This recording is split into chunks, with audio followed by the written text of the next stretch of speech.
Good morning, lovely viewers. Welcome to DTC Official GH, where stories matters and ideas are transformed. I have here with me lovely team members where we are going to discuss about the persuasive and psychological tactics used by PR and marketing professionals. In the realm of PR and marketing, the tactics and psychological tactics used in promoting products and services are common, where the main idea is to influence consumer behavior. If you are just tuning in, we are discussing a persuasive and psychological tactics used by PR and marketers in promoting their products and services. Okay. So in the realm of public relations and marketing, the use of persuasive techniques and psychological tactics has become a common practice. These strategies aim to influence consumer behavior and shape public perception. However, the ethical implications of employing such methods, particularly when promoting products and services that may have negative social or environmental impact, raise important questions about the responsibility and boundaries of PR and marketing professionals. This prompts us to examine the potential ethical concerns that should guide the promotion of products and services with adverse social and environmental consequences. I have here an amazing team to discuss the topic at hand. On my right hand, we have. Hi, I'm Blami Ali. I'm Governor John Patrick. I am Alisa Dono. I'm Jenny Johnson. Before we start the discussion, I want to acknowledge the Faculty of Public Relations and Marketing for of the UNIMAT IJ. Therefore, we want to start our discussion with my amazing team. Stay tuned as we start. I want to know, is transparency really necessary? Does it matter in the field of PR and marketing? Lami, can you tell me something within the space of one minute, 30 seconds? Okay, thank you. With transparency, I would say that transparency is very, very important. Organizations that withhold transparency can have a greater damage on the company's reputation as not revealing or bringing out all this necessary information. The consumer out there might have an effect which may lead to greater damages. Right, so damages like, can you just mention like the one?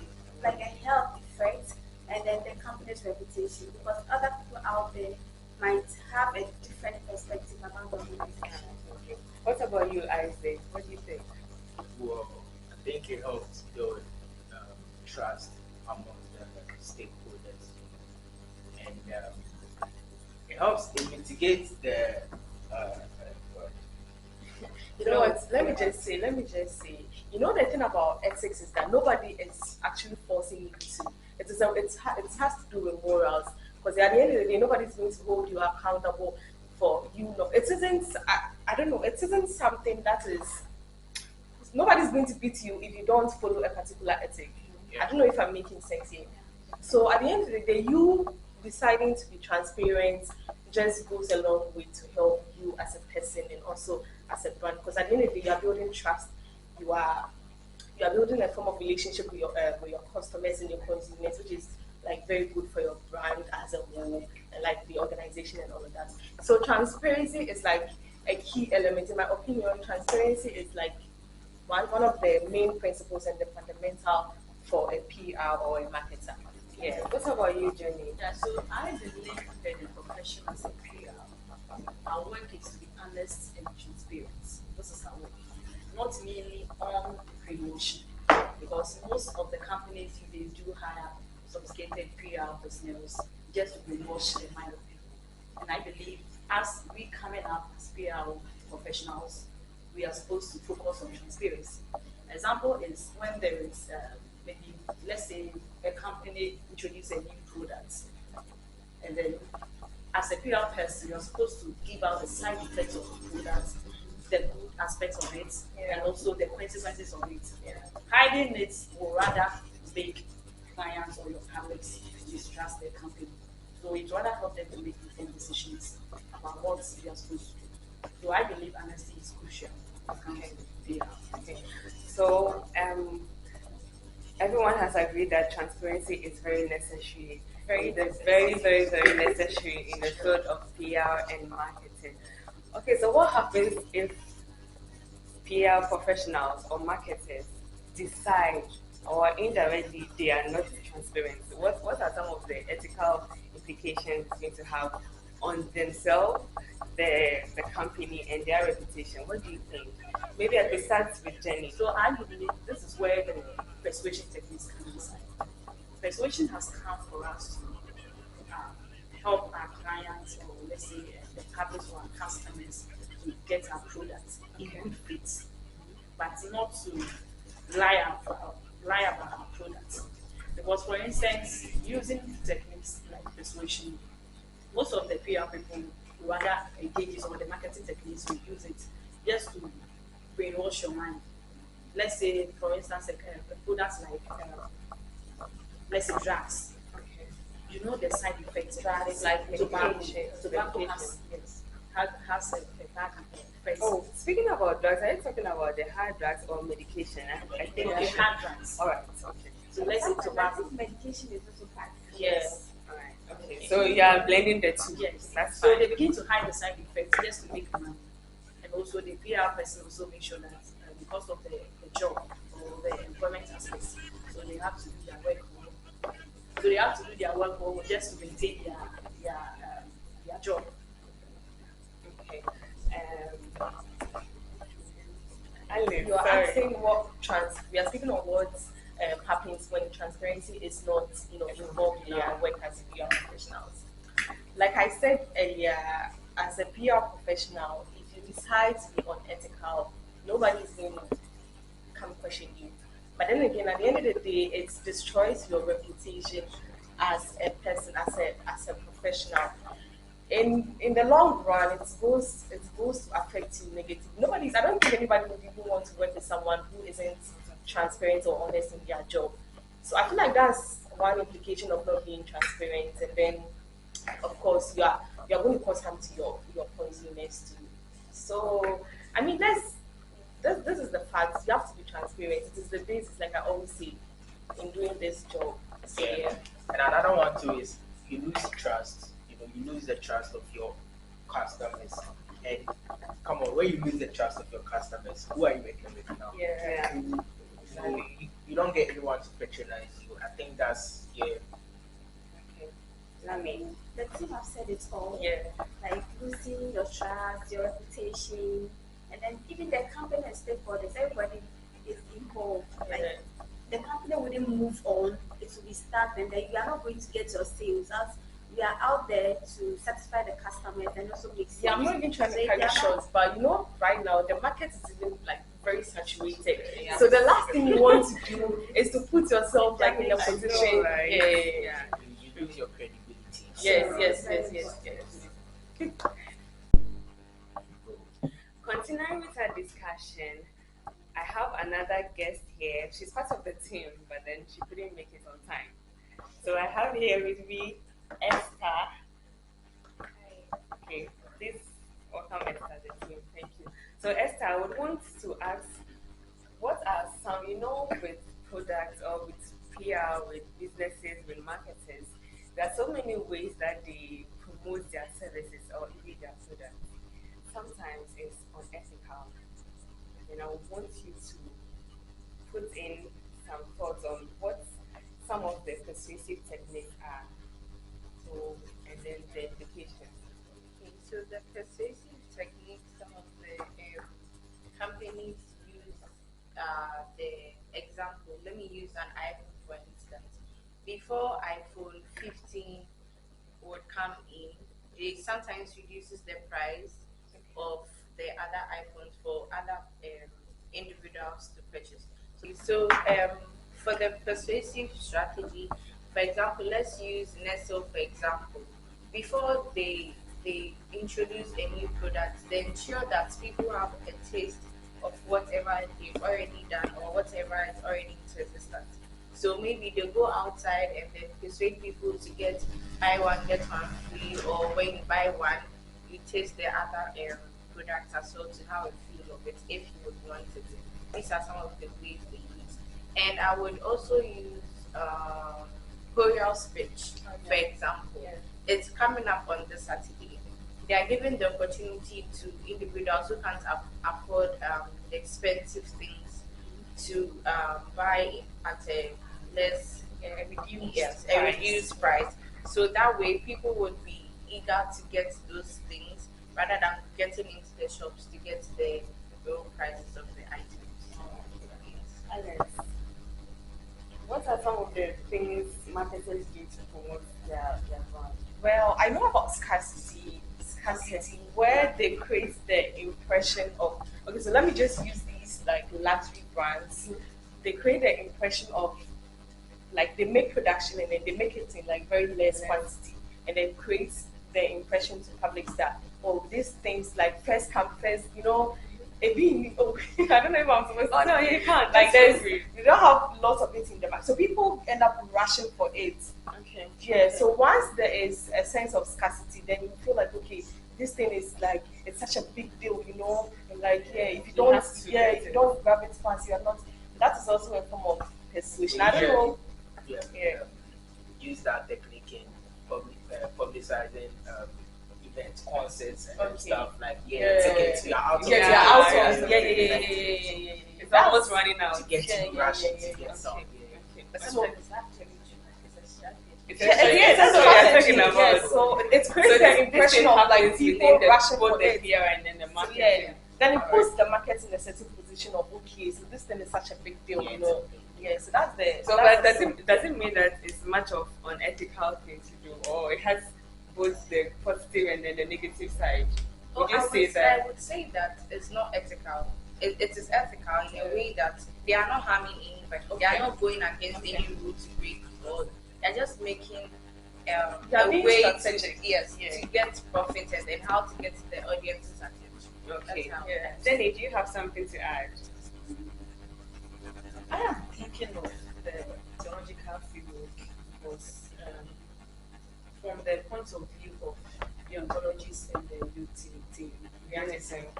Yes, it's if the product benefits the society and if the product is so if all this happens, it's benefiting society and not their self-interest. And I think it's getting according to those geologists. All right, okay. Lami. I would also say social groups. It's also set up as a persuasive technique. Okay, because when you sometimes, let's say, a company advertises their product, and then with the reviews, and then some of them might be unethical, others also are ethical. Maybe if it is a weight loss something, I weigh like I'm obese, and then I saw this dry like this supplement, the teas, and then I said, oh, I want to lose weight to this, and I somehow also comes in to comment, oh, the last time I took this, I lose maybe 20 kg. With the review that I've seen, I'll be tempted to go for that supplement. Because you've realized that a lot of people are giving good reviews about it. So. But then it turns out that sometimes. No, it's not. I don't think it's always like. Usually, I think both sizes. Yeah. I think some of them might be unethical, which are the fake reviews, and others are the real reviews. So it depends on. Okay, that's fine. But then for some recent times, we've realized that some companies produce products or they render services, but then it raises eyebrows and it's unethical. It happens here in Ghana as well. So can you provide some of the examples of companies that do such products, but then you're putting us in a tight position? And then there's Do we have companies who do that? Gambling companies. I think we do. We have majority of the companies. Like there's this company on Instagram. You would rather have to put in money and then they'll just give you small benefits. It's like a B2B something. Okay. They would give you the money, all right, but from different sources. So it would make individuals go into it and later become depressed, or because their money are already into it, because they feel like they will give you a range of 2k, 4k, 500 cedis, that when you put in 500 cedis, you gain 900,000 and all that, and at a point it doesn't come again. That's what they do. Wow. But then in the initial stages, It the comes money so that comes. they will gain your trust first before it falls like that. Okay, so that's unethical. Very.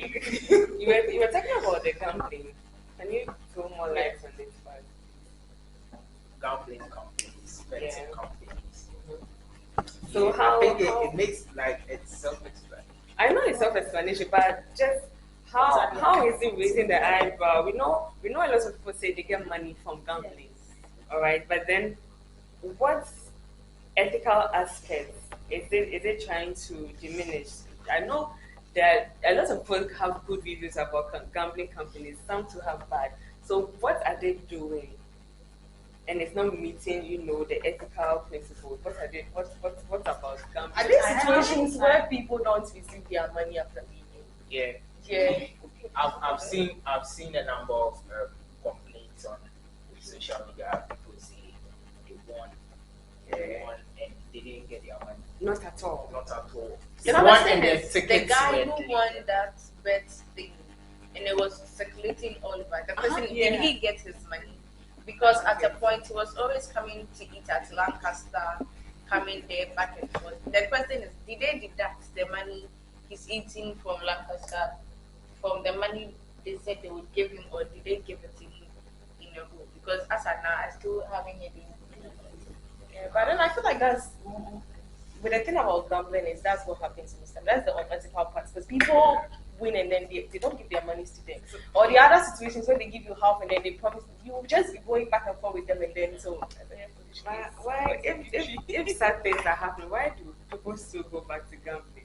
Because that's I- their addiction. personal. It's addiction. Yeah. All right, Yeah, okay. That's I don't know. We'll find out at the close of the show. All right, so I think Kobe has more insight when it comes to the gambling. So he's going to throw more light about it. Then we carry it forward. Okay, so this one, it's not like I'm throwing more lights on it. Let's say making a complaint. Okay. Sharing your personality. Sharing personality. You know, there was this time. You are not attacking the company. No. From your own experience.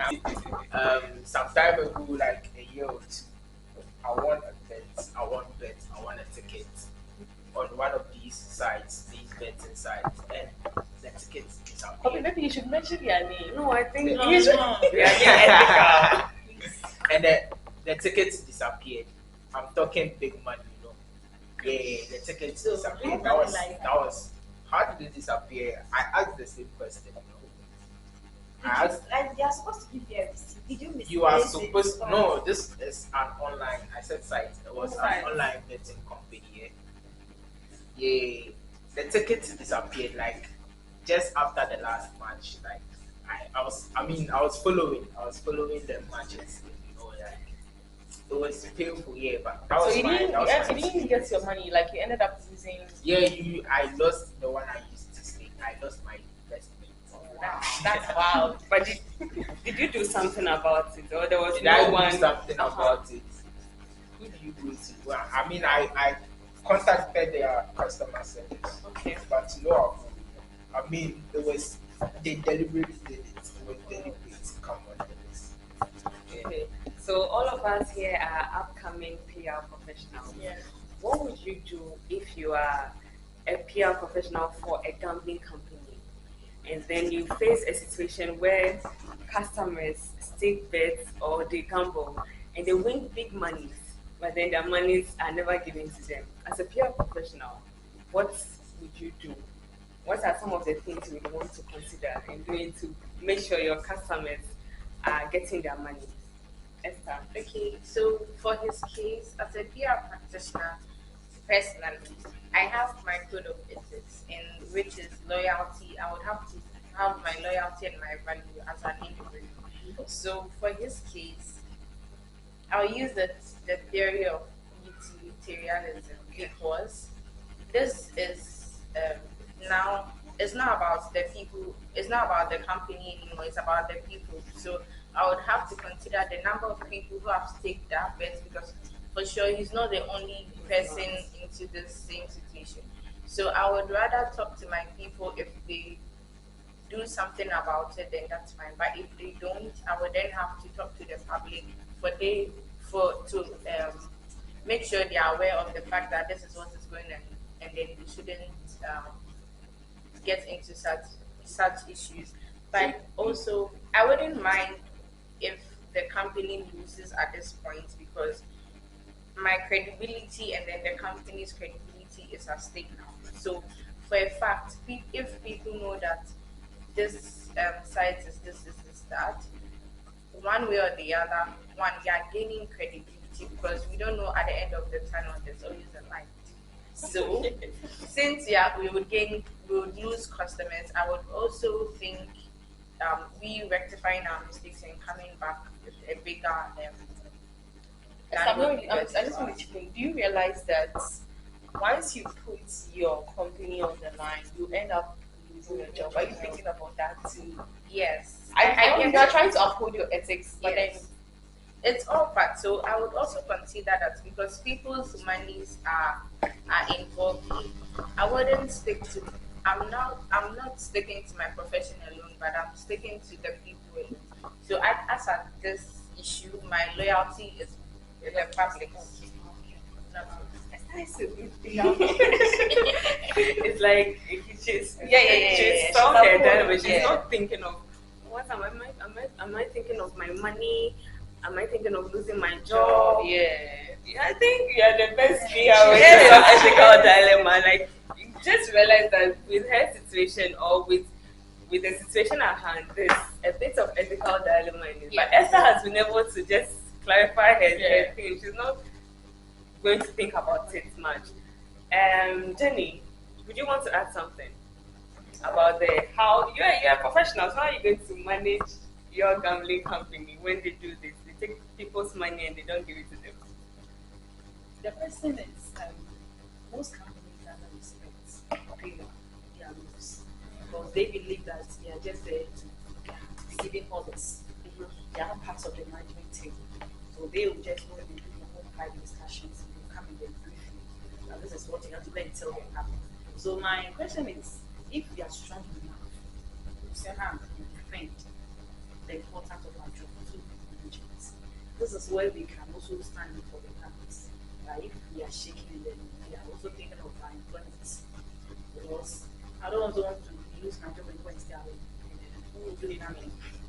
You are, it's like you are the holiest among all. So in that case, let me just try and be principled based on my honesty and transparency and everything. But so do you also lose your job? So that's a big question, and then that's a dilemma. So are we, as we are going to stand with the tablets, or we're going to consider our job, and then we go with it? So we should have these thoughts naturally, not just by saying it, just by making a point. But you just go into your homes or your individual rooms and then you start crying and sharing things. So I think it's high time companies need to know the importance of our work as we are. So we are not just there to take orders, but we are just there for the sake of the company itself. So the company is upon us. We are trying to build the image. It's in the way that people also just coordinate with it. Thank you so much. Nami, would you support Esther, or you have another thing altogether? Okay, I think in this situation, you have to weigh your options. I think weighing your options weighing your option will make you know where you stand, because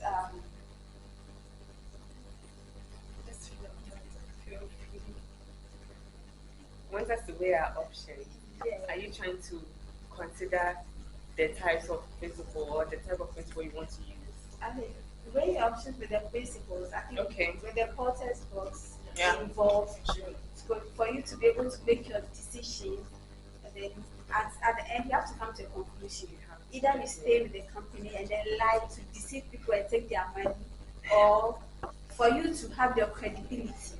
And then weigh the options, and then either you go with the company or then you just, as my lady said, as my colleague said, it's that she said definitely she has to move out and then stand on her own. Then the company is not willing to do something about it. So I think with that, Okay, sorry. Would you leave or you will stay? I want to know your that's what I said. That's the hard question. Using It's a hard with- question. Yes, with my porter's box, Uh-huh. I'm going to make a decision on that. And then with that decision, I think my credibility is at stake. And then with who my loyalty goes to is also at stake. So with that, I'll weigh both of You them have and then to, you choose. have to really sit and Yeah, think about it. it and make that decision. Isaac. Same. Yes, I sided with my sister. Yeah, that's not I start. Okay, so you have it. Okay, that's fine. So, based on this principle, I think I also have another company. I am thinking of you can also check about their actions, if it's louder more as PR or you stand against it. Something like tobacco, I think I just mentioned it earlier. Yes, they produce these cigarettes and the rest and the other car stuffs. And then this situation whereby we are buying them as consumers take them. But they also have the side implications, the health risks, like cancer and the heart diseases. And then they have PRs in the companies, but they are just trying to change the mind of consumers. They are trying to use techniques like the persuasion to change their perceptions about these cigarettes and these tobacco without telling them the side effects, the negative consequences of it. Right? I With think they cigars, do. they do. With Cigarettes, cigars, they have it on their they- package. They've written it boldly that With an image of it. it's going to happen to your lungs. Portray the And, effect of it. and then yet still they I think Jenny's issue is they are not projecting it well. I Yeah, feel like they they've talk written about it, it, but then- but they don't really talk Yeah. But about I don't it. see companies promoting this stuff. I've never seen something. Yeah, I've never seen a company promoting cigarettes. You know, some companies wouldn't promote, but then they have the product in the market. But It's still run huge. it. Yeah, but they are not promoting, and they are not like you get what I'm trying to say. I do Yeah. perfectly. So if they're not how then do people buy it so They much? have a loyal fan. Okay, Loyal loyal customers, no problem. Customer base, yeah. Okay, that's fine. That's fine. No problem. Let me please, are you done with your statement? Yeah, so bringing this principles into being like deontology. According to that principle, it says that morals that affects personality. So in this case, I believe that as we are using the body because these products are better. Like, yes, No, the issue of drugs, yeah, tobacco, these are people's personal interests. I feel like you can just do your best. You can just let them know that. That is why they write it on the box. You know, when you're going to buy a pack of cigarettes, they are. I think PR, they are just letting you know that this is harmful. But at the end of the day, it comes in But boils they are down to PR. you know that writing on the cigarettes and everything. That This thing is bad. They know the side effects of it. And they've made you know, like they've made So you why are know. they still selling it? That's the issue. because they people don't have make it their own. It's their business, It's their business. and they've told you the side effects. Yeah. They've made you know that if you take this might happen to you. There's a high chance, there's a high risk of you getting this. Maybe Jenny, you should start a campaign and advise people to I stop think- taking cigarettes. I think yes. It's also a PR thing. Yes, right? yes. sure. No, they're even writing it. What can they do? Because I would prefer to take it, but I know that it is I know clearly it's not stated there that People are very much Yeah. aware of the effects. Yeah. They know, It's but like they saying- Depends on it's the hard to- individual. It's If like I see this, personal, so I know that at the end personal, of the day, something like this might happen to me, and I'll still go Addiction, for it. so- And you know when it told comes to this. weed, I've heard this weed person saying that there's nobody who has died out of the weed. Wow. Who has died out of? Weed. They use this quote to just They live Wow. long too. They live long too. They do really. Ah. they'll real. tell you They that do- nobody they do has live been dead for long. Okay, all right.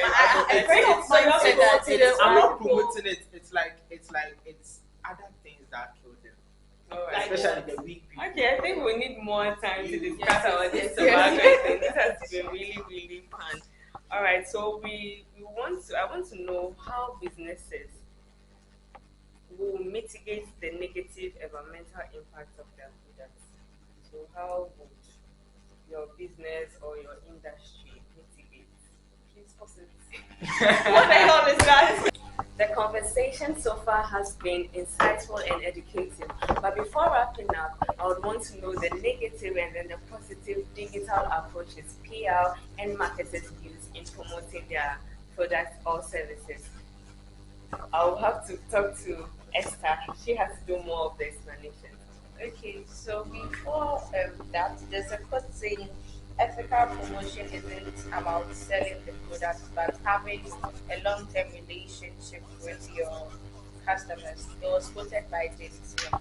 So, as a PR practitioner or as an upcoming PR practitioner, I believe that you would have to have a long term relationship with your customers rather than gaining profits because with a negative aspect, social media has a wider platforms where information can be disseminated.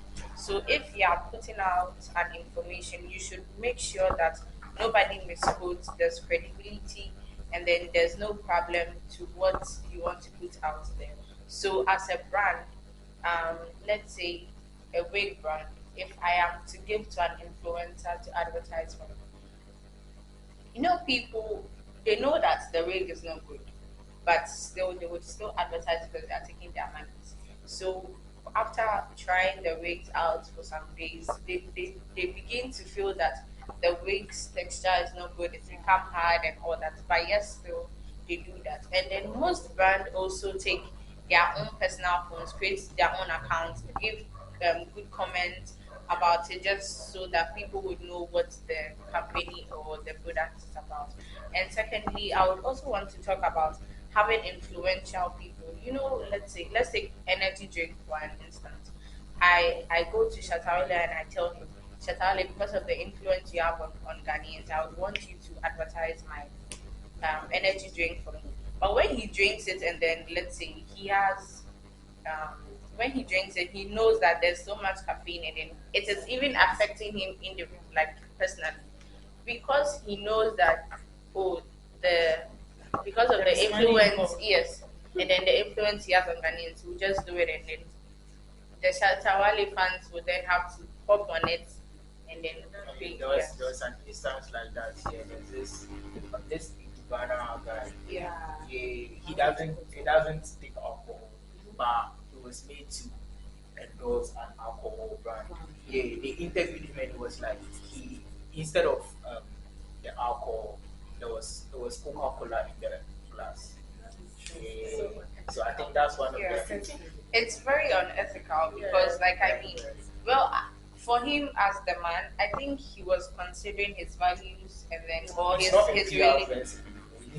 But he Yeah, has but the it's all influence. sounds the Yes, same. he has the influence. I think because of this Edibana show he does, Yeah. people get to know him, and maybe he's the reason why people get to watch the show. So these are some of the negative Yeah, things. this is a pure example of like deception Yeah. through digitalization and all this. So this is like very unethical. And as PR professionals, it goes against our values and we belong to And which they use social media as a tool to give us false. yeah. And then I think, despite the negative aspect, we still have some positive ones. And then Kwabna will help us with that. Okay, so the positive ones, I guess we are talking about ways they get their products out there on digital platforms. Yeah. Okay, so the first one I think through social media marketing. Leveraging on them social media apps such as Twitter, TikTok, Instagram, all that stuff. To get people to know about your product. You also have you can also market through content marketing. That's when like the adverts come in. The videos you make videos about your products, posts, podcasts, discussing your products, benefits, values. Yeah. Yeah, it is important to mention that these days, lots of people are on social media. I feel like these days people are even more invested in social media than our the television we used to hear. So then you are reaching larger audience, and then your reach engagement level also increases with that. So social media is a good platform for marketers and PR professionals. Okay, thank you so much. Social media also creates organizations use social media to create awareness for their products. So you take it away. Okay, I would say that social media also serves as awareness too, because organizations use social media to advertise their products, which makes them to reach out to a larger audience. Because now with traditional marketing, which is not like in the system anymore, even though people use it, it's not going a long way as social media does today. I mean, social media has all the numbers. Sure. I have really enjoyed today's session. I want to say a big thank you to my amazing. So coming back to the mitigation aspect, how do public relations professionals and the marketers mitigate the negative environmental impact of the businesses they are working with, the product they produce? How do they mitigate that? Okay, so I believe that our work as PR is to inform our public as well as the companies what is happening outside the box. Because when you are in it, you don't know what the public is talking about us. So we have our ears on the ground to understand their concerns and also be able to attend to whatever they are saying. So I believe that this is where we have to engage stakeholders and also the NGOs and that is the peer groups, consumers, and those who matters, so that we can at least provide a training to them, those who doesn't understand our work, so that when we are being responsive to issues from clients, they will understand what we are doing. And also we have to also take the concerns from clients and then we put it into the adverts that we bring. That is the advertising campaign. What we are bringing out, it should be the concerns from what our clients are saying. Like the example you gave when it comes to the online thing, the reviews. I want to buy a product just to get energy drink, and then this product is having a side effect, too much caffeine in it. So as a peer, I have to give out the color, I have to give out the caffeine contents. And then before this product is promoted, that's the situation whereby my company knows that when this issue goes out, it's going to be against them not getting their money or their demands is going to go low. So I believe this is where we have to engage the companies and then we educate them on how best they can help solve such issues, and also whilst we still maintain our credibility and our trust. And this also will make consumers to they shall make informed decisions whether they are making purchase from us or they are also looking elsewhere. Thank you to everybody. Okay. Unfortunately, we had two people that couldn't join us, but then we'll be hearing voices of them speaking on the topic we've discussed so far. We have Jessica, Jifa, Okon, and then Hannah. So we're going to hear about them shortly. So the potential ethical concerns that should guide a PR or marketing professional to ensure a successful promotion of products and services is, should I say, the technique of persuasion and motivation. So persuasion because not in a negative way, but in a positive way. If you want your customers to purchase your goods, we have this elaboration likelihood method of persuasion where you can make your product in to the needs, to like align them to the needs and wants of your customers, so that they will feel like your product is the best compared to other alternatives. And also motivation, you have to be motivated to work, you have to be motivated. Like at the end of the day, it's not only about the fulfilling the needs of your customers, but also it's about you. At the end of the day, you get a good reputation for your good work done, for your hard work. So you have to be motivated to achieve the aim. The aim is to satisfy customer needs. So these two methods, persuasion and motivation, is what I think will should be the concern, the ethical concern of a PR or marketing professional to ensure a successful promotion of product services in an environmental space. Transparency and honesty are really important in the world of marketing. Being upfront and honest matters so much, and it affects the way we see and we buy stuff these days. It affects the way consumers, buy things from people. It affects the way they think about the product, or however the brand influences their actions. So picture this: you are scrolling through your skincare products online, or you are scrolling through some skincare products online, and then you stumble upon a brand that lays it all out there. Like, they are not shy about listing every single ingredient, even the ones that might cause a reaction. It's like they are saying, this is who we are, this is what we have to offer, and they are being blatantly plain about it. And it's a game changer, because you as a customer now would feel like you can trust them because they are being honest. Even in minor relationships that you have, honesty is very key, because it grounds the relationship. It makes you feel like the person is being there in as much as you're also being there for the person.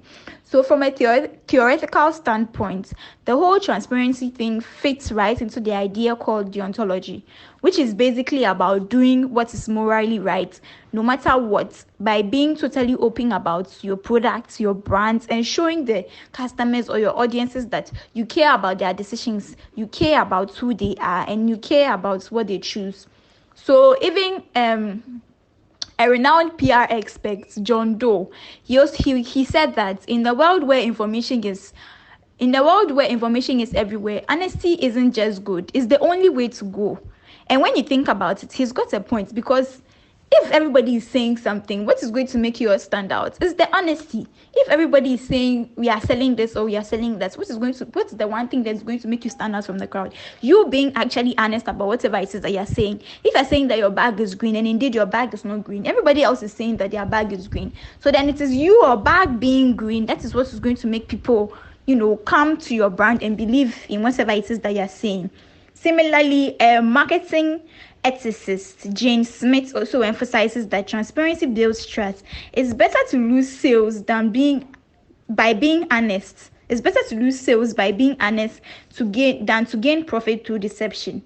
Basically, she's trying to say that it is better that you be honest, and then if the person doesn't want to buy your product, you know that the person doesn't want to buy your product, than trying to deceive the person and then trying to tell the person that this is not what we are selling, but we are selling a different thing. At the end of the day, the person will not even think of coming back to you to come and buy from you, or to come and purchase, or to come and engage with your brand. So these days, we are all about honesty. Trust is everything, especially when it comes to the brands we rely on. So we need to keep pushing for transparency. And to all brands out there, remember, being open isn't just about following the rules. It's about showing your customers you've got nothing to hide, and that's how you build real connections that last. I want to say a big thank you to my team here. Thank you guys so much for making this possible. And then this production was proudly powered by DTC Official GH, stories that matter and ideas that transform. I would want to say thank you. I think I didn't mention my name, but my name is Betty Lufu, and have been your amazing host for the show. Thank you, and see you soon later. Bye-bye. Bye.